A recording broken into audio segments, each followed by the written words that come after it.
Une société, c'est plein de choses. C'est des travers, c'est des moments où tu as envie d'être énervé, mais c'est aussi des moments de solidarité, c'est aussi des moments d'innovation, c'est aussi des gestes d'une beauté incroyable, des gestes simples.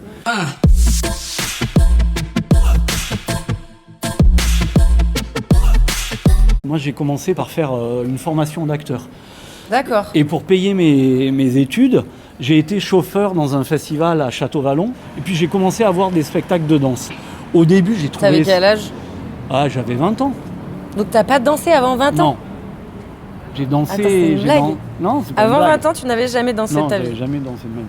Ça m'a pas plu sur le moment, mais après j'ai découvert au fur et à mesure que j'étais presque envoûté, que ça m'avait hypnotisé, que ça m'avait, aimanté, que ça avait créé sur moi plus que quelque chose de plaisant.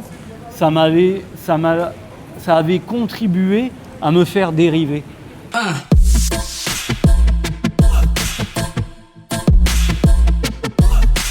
Si tu veux, une fois que tu as dit contemporain, tu n'as rien dit. Le contemporain, c'est une danse de création. Donc c'est une danse qui peut agréger différentes influences. Et donc c'est une danse qui doit s'inventer, qui s'invente avec ton parcours. Quand c'est trop évident, tu vois, ça me plaît moins. Puis la danse, qu'est-ce que c'est ? C'est une architecture qui s'équilibre provisoirement dans un moment pour se redéséquilibrer, pour se repositionner. C'est accepter un sens de déséquilibre permanent.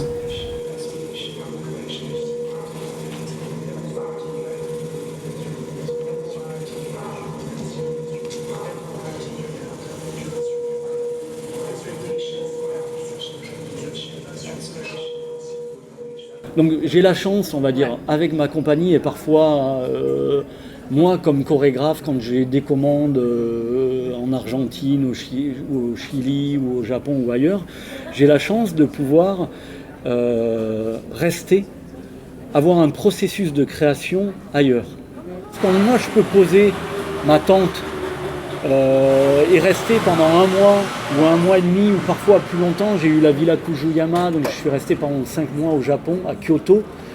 Là, je peux faire un terrain, je peux refaire mon enquête sociologue. Ouais. Parce que et je pensais à l'aspect politique aussi de ton engagement. Ouais, c'est un peu politique aussi quand même la danse pour toi, enfin, en tant que citoyen alors vraiment. Oui, la danse peut beaucoup pour nos engagements, pour nos citoyennetés.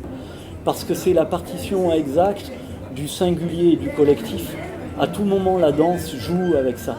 Donc dans ce sens-là, je dirais, mais évidemment, moi je suis un amoureux fou de mon médium, de la danse, donc je dirais que c'est l'art le plus politique.